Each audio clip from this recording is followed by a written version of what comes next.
Iyi ni radio BBC gahuza miryango ivugira i Londres kuri metero 19, 25, 31 na 41. Ivugira ku mirongo ya FM mu karere k'ibiyaga bigari no kuri interineti kuri bbcgahuza.com.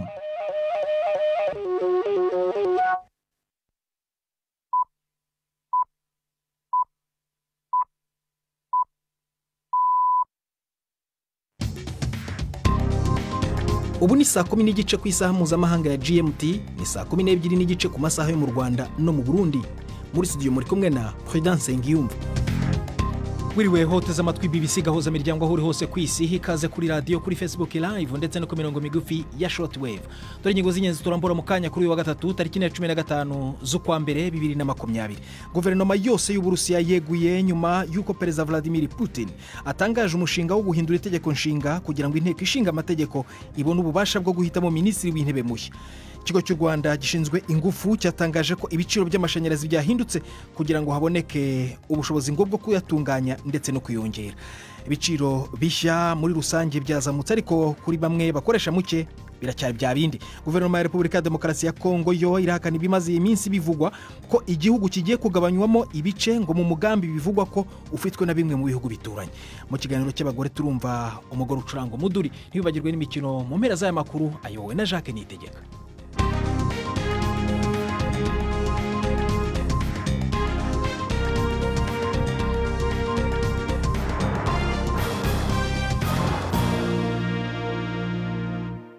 Ibi byose ariko ni nyuma yo guha ijambo Florentine Kwizera abanze abagezeho andi makuru y'ingenzi avugwa kuri BBC. Flo, urakoze Perezida w'Uburusiya Vladimir Putin yerekanye amahinduka ku ibwirizwa shingiro ashobora kumufasha kuguma ku butegetsi inyuma yo kurangiza ikiringo ciwe muri 2024.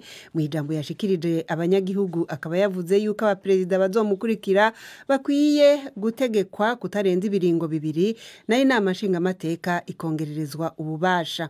Bwana Putin yatanze kandi iciyumviro y'uko uruhara rw'urwego arongoye gogereranywa n'inama mpanuzwa jambo y'igihugu nago nyene go kongererezwa ububasha. Inyuma y'iryo jambo ryiwe, umushikiranganje wiwe wa mbere Dmitry Medvedev yaciye atangaza yuko leta yiwe itanze imihoho mu ntumbero yo guhinzira amahinduka akenewe. BBC yamenye yuko abashikiranganje baguye mu gahundwe bumvise basabwe gutanga imihoho. Umukuru w'inama nshingamateka ya Leta Zunze Ubumwe za Amerika yatangaje umugwi w'abantu 7 bazokurikirana urubanza rwo kumenya nimba Perezida Trump ashobora gukugwa kw'icizere mu nama nkenguzamateka. Muri abo batangajwe na Nancy Pelosi harimo Adam Schiff, umukuru w'umugwi ujejwe amatohoza, na Jerry Nadler ashinzwe umugwi ukurikirana iyubahirizwa by'amategeko mu nama nshingamateka. Harimo kandi na Zoe Lofgren yakurikiranye urubanza nk'ubwo kuri Perezida Nixon na Perezida Clinton. Uwo mugwi w'abantu 7 witeze gushikiriza inama nkenguzamateka urwandiko rw'ibirego uyu munsi nyene, ukawasabye kandi yuko abarepublikani bashigikiye Perezida Trump bo kwemera yuko ivyabona bitanga ibimenyetso bishasha. Ibiro bijejwe ingendo zo mu mazi bimenyesha yuko ibitigiri by'abasoza b'ubwato bafatwa bakanyuruzwa byaduze kurenza ibice 50% mu mwaka uheze. Ivyo bikorwa byo kunyuruza abantu biri mu biyaga ngo vyakozwe mu bice by'ikigobe ca Guinea no ku nkengera z'amazi kuva ku rubibe rwa Senegal umanuka amaja muri Angola, nkuko bivugwa n'ibiro by'abajejwe kugenzura ingendo zo mu mazi bifite icicaro hano mu Bwongereza. Inkuru ya Chris Walker mwishikizwa na Robert Patrick Misigaro.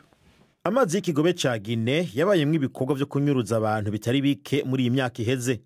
Ikigo kigenzura ingendo zo mu mazi kimenyesha ko ivyo bitari bwigere biboneka muri kahise.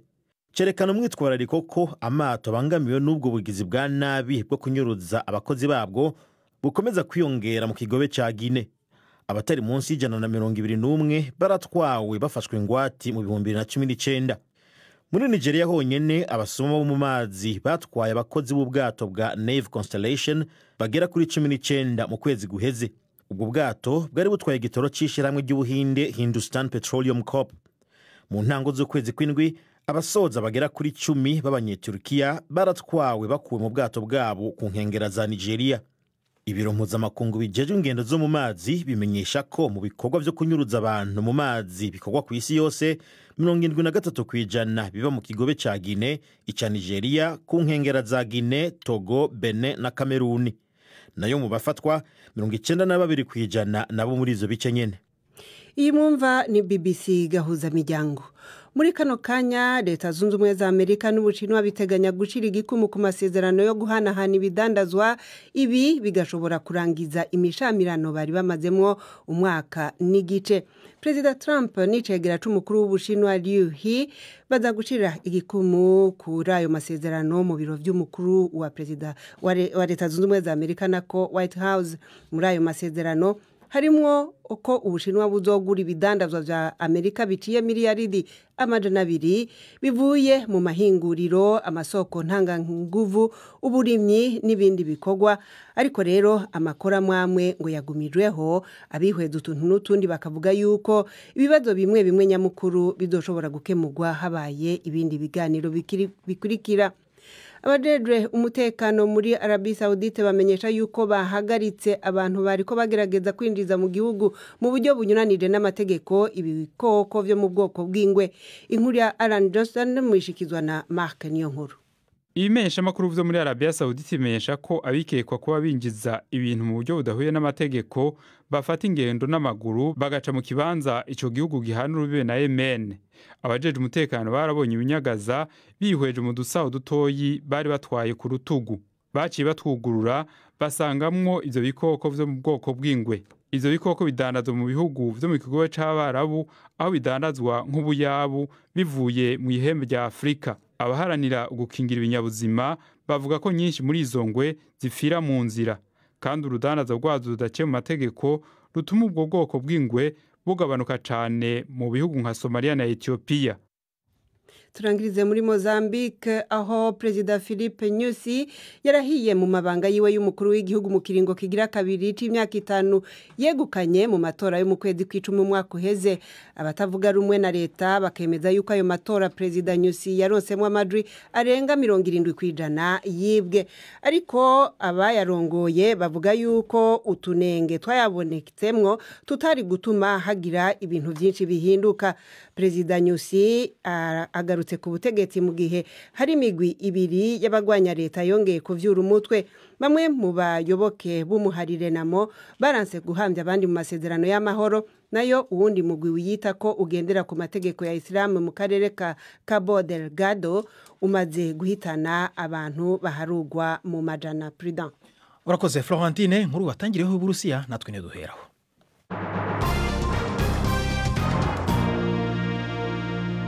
Nemaze kubababwira mu Burusiya mu mbwirwaruhame ngaruka mwaka bwana Putin yagejeje ku mitwe yombi y'inteko ishinga amategeko, yagaragaje umushinga wo guhindura itegeko nshinga kugira ngo inteko ishinga amategeko ibone ububasha bwo guhitamo minisitiri w'intebe.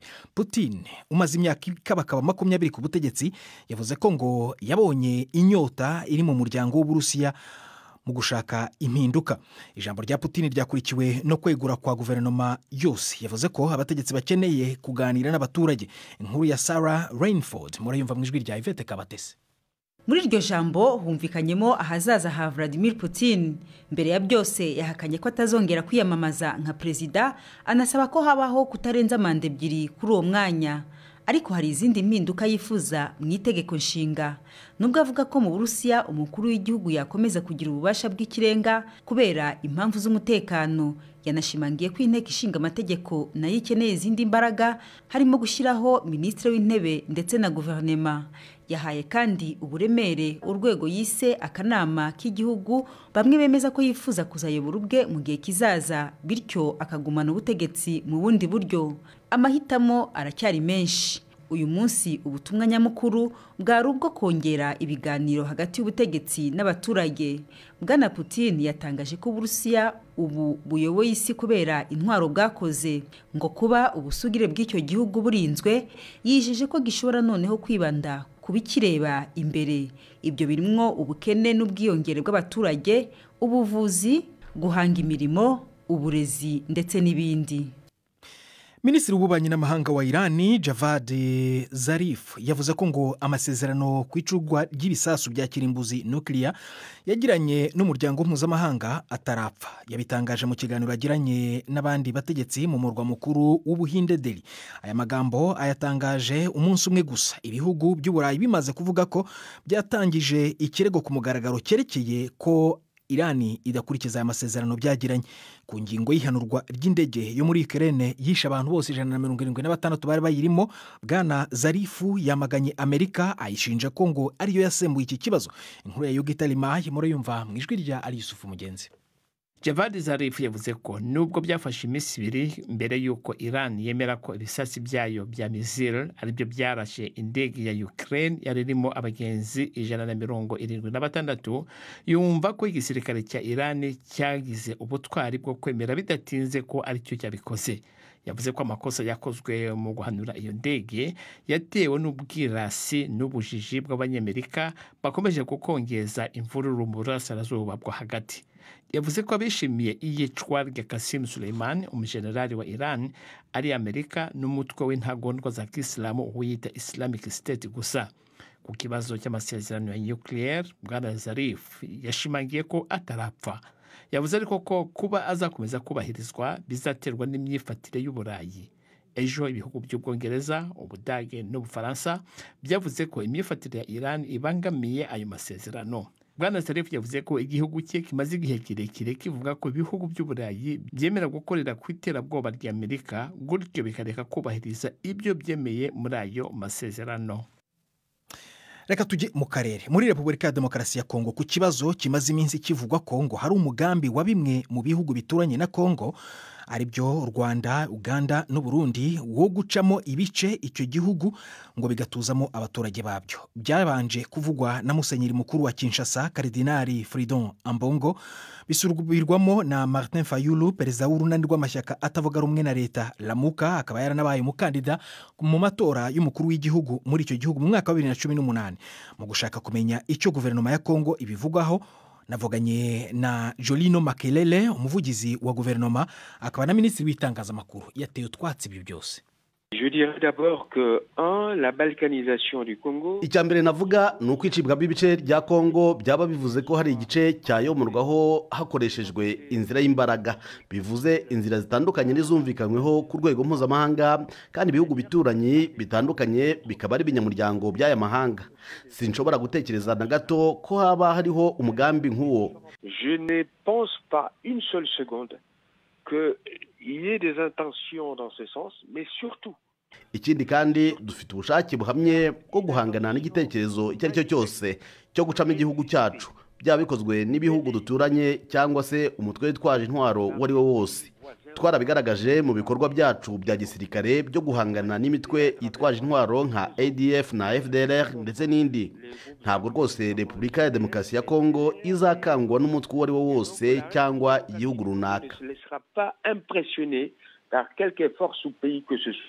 Nk'uwahoze ari umukandida ku mwanya wa perezida mu matora, Martin Fayulu avuga ko ngo guverinoma ya Kongo ishobora kuba ifite uruhare muri uwo mugambi. Ibyo mubivugaho iki mwebwe? Je dis tout simplement ceci, que il est irresponsable de la part de gens qui ont effleuré. Icyo navuga gusa nuko byaba ari ubushishozi buke ku bantu bageze hafi y'imyanya ikomeye y'ubutegetsi bw'igihugu kuba bavuga ibintu nk'ibyo.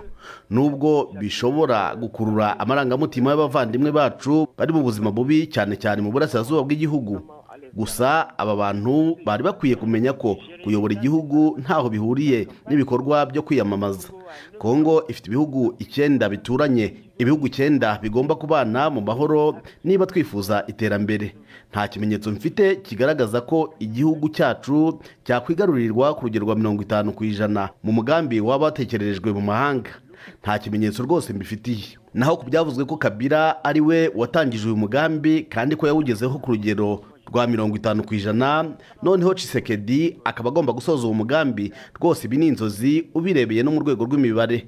Nta gace ndabona ka Repubulika ya Demokarasi ya Kongo kigaruriwe n'ibihugu bituranye. Nubwo hari imitwe yitwaje intwaro imbere mu gihugu, nta hantu hagaragara ingabo z'abaturanyi za kwigarurira agace kari hagati ya 50 na 60% by'ubuso bw'igihugu. Ibyo nta biriho.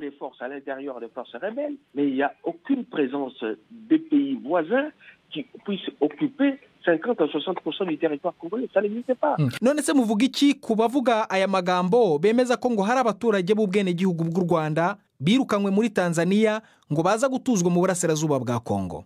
Si ces citoyens ont été chassés, c'est que la Tanzanie n'a pas trouvé des motifs. Niba abo bantu barirukanywe nuko Tanzania yasanze itagifite impamvu yo kubagumana nk'impunzi.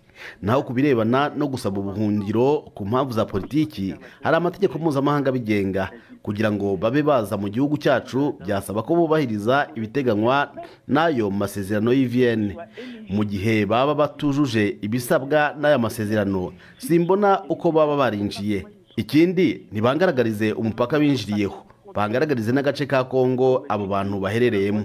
Birumvikana baravuga byo kureshya abaturage kuko bagomba kwigaragaza no kugira ikintu runaka bazamukiraho, ariko n'ubwenge buke. Ntiwaharanira kugira mu mwanya w'ubutegetsi wo hejuru muri iki gihugu kandi ngo navuge amagambo nk'aya. Jolino Makelele, umuvugizi wa guverinoma ya Kongo akaba na minisitiri w'itangazamakuru. Iyi ni BBC Gahuza Miryango, uriyumva kandi kuri Kisoro FM muri Uganda ndetse no kuri BBC Gahuza.com. Kuri Facebook uratwumva na tureba, jya kuri Facebook ushakishe BBC Gahuza. Mukanya turagaruka ku makuru yo mu karere, tujye no muri Sudani. Wari wumva n'akazi kese ku muduri urakumva uyu munsi. Ni saa 1:13 mu Rwanda no mu Burundi. Ndi Prudence Ngiyumva.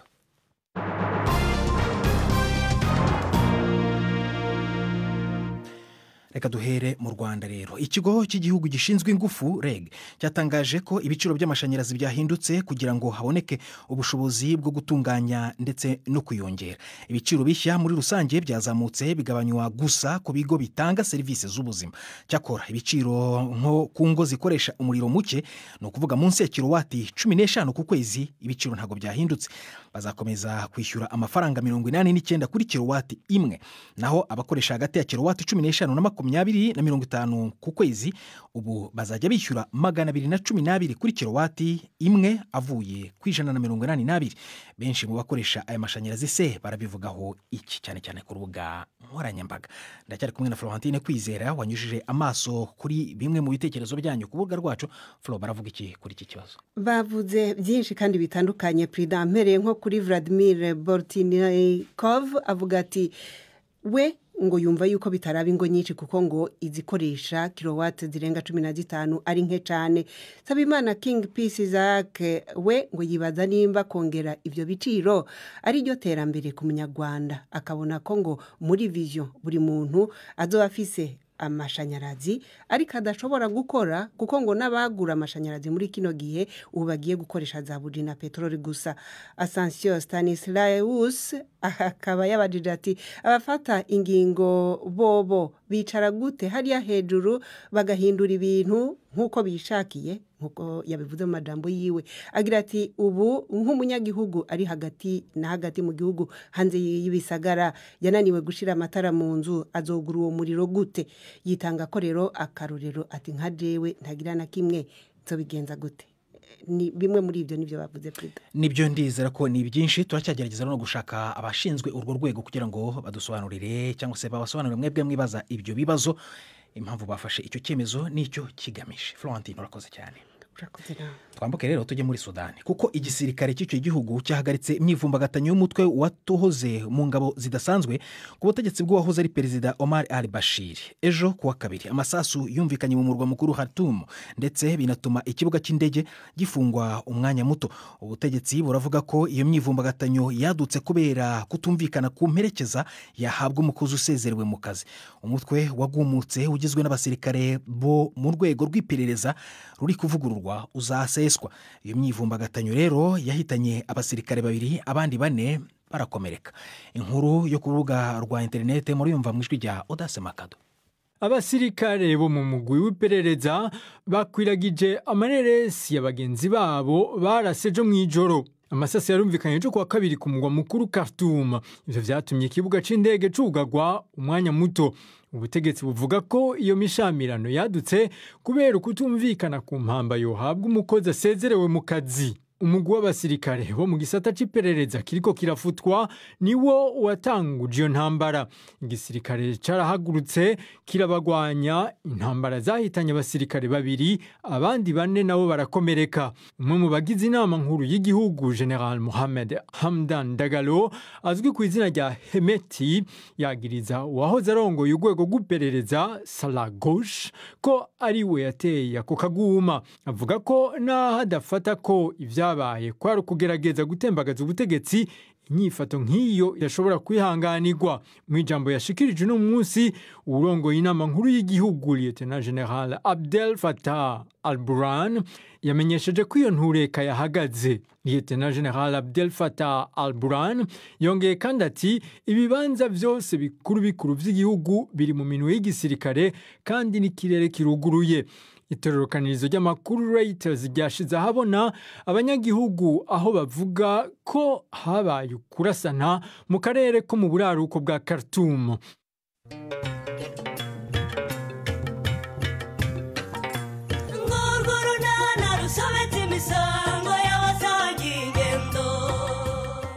Mu kiganiro runana cyo kuri wa kane twabateguriye uko kuririrwa muri ibyo ngibyo de service ryari. Uravuze ngo ndinjajwe wa mugabo. Waje hano gutukana? Ariko rero siko mvuze wimbeshye. Uvuze ngo ikize? Wimbeshye rwose. Gusa ndababaye rwose. Sinanize ko umuntu w'umusore ufite imbaraga nkawe wagatanze service yihuse ashobora kwirirwa mu tuntu tudafite agaciro aho yibereye kuri telefone agira gute. Ariko uzi n'ibindi. Uziko je mfite ubushobozi bwo kukwakira nyuma y'abandi bose kubera ibyo bitutsi uri mu ntuka. Gusunda gututse koko. Ubunda gututse. Genda wicara utegereze igihe ugererwaho. Kandi ni wanga ndakureka nze kukwakira nyuma y'abantu bose bari hano. Ni 12:45 kuri BBC. Atiye uzabyumva ejo rero Isango ni hano kuri BBC gahuza miryango kuwa 2 kuwa 4 ejo. Reka noneho mu mwanya Jean Claude Mwambutsa mu mikino. Mwiriwe neza nshuti mudukurikiye kaze muri aya makuru yacu duhereye mu mukino wa volleyball ikinirwa ku mucanga nyuma y'ikipe y'u Rwanda y'abagabo y'abagore nayo yarangije amajonjora ya mbere iyoboye akarere ka 5 k'imikino. Ni imikino yaberaga muri Tanzania hashakishwa itike yo kuzahagararira igihugu mu mikino Olympique izabera mu Buyapani. U Rwanda rwashoje ijonjora ribanza ruyoboye ibihugu byarimo Uganda, Tanzania na Kenya. Nyuma y'aya majonjora amakipe y'u Rwanda ari muri Tanzania aho agomba kwitabira irushanwa ryiswe Nyerere Cup rikinirwa aha mu mujyi wa Dar es Salaam. Aha mu Rwanda kandi mu mukino wo gusiganwa ku magare bwa mbere hagiye gutangizwa irushanwa ryitiriwe Intwari rizatangira ku itariki ya 26 z'uku kwezi. Ishyirahamwe ry'umukino wo gusiganwa ku magare rivuga ko abakinnyi bakomeye nka Areruya Joseph, Didier Munyaneza na Jean Claude Nzafashwa nayo bagomba kugaragara muri iri rushanwa. Hanze y'u Rwanda mu mupira w'amaguru ku mugabane w'Uburayi, ikipe ya Manchester United ihagaritse igitekerezo cy'imyitozo yagombaga gukorera mu burasirazuba bwo hagati kubera icyoba cy'umwuka mubi uri hagati ya Iran na Leta Zunze Ubumwe za Amerika. Igihugu cya Qatar ndetse na Dubai twari tumwe mu duce iyi kipe yatekerezaga kwerekezamo, ariko hakaba hakomeje kwikangwa umutekano mukeya uturuka ku bushyamirane bw'ibi bihugu. Kuri uyu mugoroba Manchester United irahura na Wolves mu mukino wa kabiri w'igikombe cya FA nyuma yo kunganya ubusa ku busa ku mukino ubanza. Mu mikino 5 yeruka Manchester United ntirashobora gutsinda Wolves. Ikipe ya Tottenham yo yarayishoboye gusezerera Middlesbrough nyuma yo kwitsinda ibitego 2-1. Urakoze Mwambutsa. Tugume aho ngaho i Kigali. Mu gihugu kenshi cyakunze kugendera ku muco urangwa no gutsimbataza ibikorwa cyane n'igitsina gabo. Bimwe muri bimwe bidasangirwa nabo mu gitsina gore birimo nko gucuranga, tuvuge umuduri. Ariko ibyo ngibyo umwe mu bakobwa cyangwa se abagore bo mu gihugu bahagurukiye kubihindura. Umva umwe mu baganira na Yvette Kabatesi uko yamubwiye.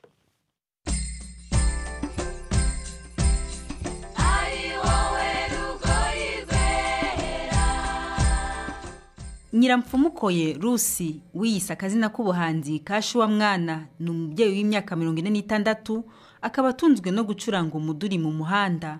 Rusi avuga ko n'ubundi yakuze akunda kubyina aho yakuriye mu cyaro. Aratubwira uko yaje gutangira gucuranga umuduri. Nagiye hirgiriya nasanza bakobwa ngo kujya bari babiri mu kubyiruka kwanjye nabyirutse mbyina nkiri muto muri za 85 naserukiraga amakomine njya mu maperefegitire ibintu rero byo gucuranga byo byaje nyuma. Gucuranga umuduri nakundaga kugendana na babyara banjye nkajya ndeba uko bawucuranga, nanjye ukajya ujya mu mutwe ucuranze, nanjye mbona ndabishoboye ko nabitangiye.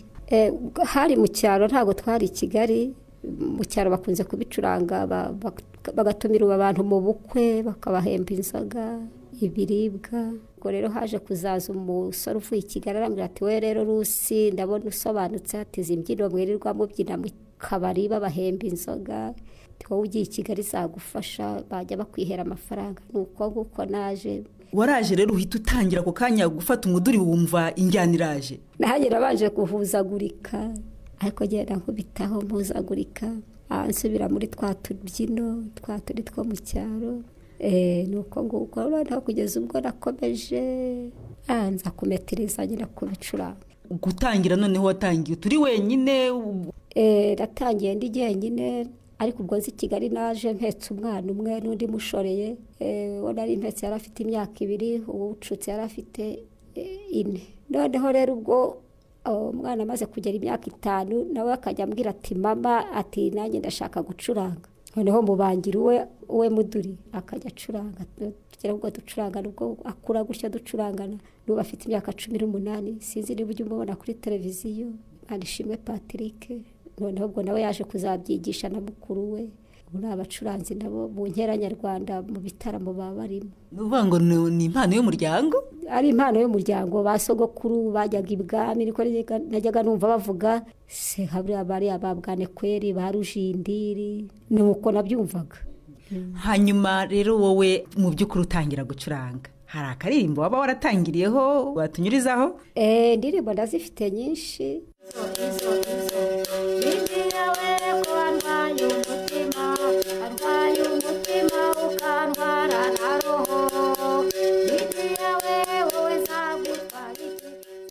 Hanyuma ndabona hano ufite ukuboko ufatishaho umuduri, hari aho wateretse inzara ziba ndende cyane. Hari aho bifitanye isano no kugucuranga umuduri? Buriya hari aho ngenda mfunga amajwi, mfungura, kuko kuwucuranga hari ukuntu nk'abantu b'abagabo bagenda bakozaho iki gikumwe, ugakoza ku rusinga gutya. Noneho rero iyo ukojeje ku rusinga gutya ugenda ufunga amajwi ufungura, uru rusinga rw'umuduri ruhita rurya urutoki ugasanga rwazireho isununu n'igisebe. Rero ngenda ashyiraho inzara. Hama umaze kugera i Kigali ugenda ucuranga hagana he? Ngenda ncuranga mu muhanda, ni ukuvuga ngo ni hanze aha ngaha mba kugenda nkorera 200, 100, 300, n'ufite 500 akama. Ku munsi ushobora gutahana nkangahe? Biterwa n'uko Imana yampaye, ntabwo nakubwira ngo umubare n'uyu, ariko sinshobora kujya hasi ya 3. Ni wowe usaba abantu ko ubacurangira cyangwa nibo bakubwira ati ducurangire? Nibo banyihamagarira, ndigendera gutya bakandembuza bati ngwino hano ucuranga iki. Nababwira ati ncuranga indirimbo z'urukundo zihimbaza Imana. Karahanyuze nazo za kera nzicishaho abiyo bazishatse. N'iz'igihugu cyacu buriya mba nzizi.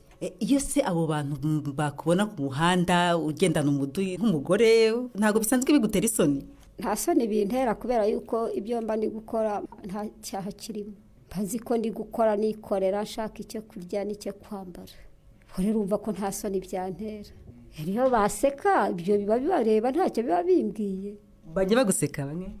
Gitangira gucuranga bajyaga baseka bakavuga ngo dore umugore w'umusazi, ngo dore umugore wasaze. Nuko baza kubona muri bwa busazi bavugaga mu by'umuduri, mvanyemo igitenge, mvanyemo inkweto, abana barakuze barambaye, bariga ndabarindagura ibikoresho by'ishuri, nkanikodeshereza n'inzu. Nta bindi bibazo uhura nabyo muri uyu mwuga wo gucuranga umuduri, cyane cyane kubikorera mu muhanda? Ingorane mpura nazo ni uko bari kugenda ku zuba cyangwa se mu mvura, n'amafaranga nyine urumva ko aba ari make make, ariko nyine cyo mbura n'impunga kugira ngo indirimbo mbe nazikoresha zitambuke, nanjye negera abandi bahanzi. Rwose ndumva bariya bose mbega ndumva batandusha gucuranga, gusa nuko baba bafite impano yo kuba bafite amafaranga bagakoresha indirimbo zabo zigasohoka. Ngize nk'amahirwe nkabona nk'abaterampunga nkawukoresha, nkawukora ukaba umuziki ukubitabye.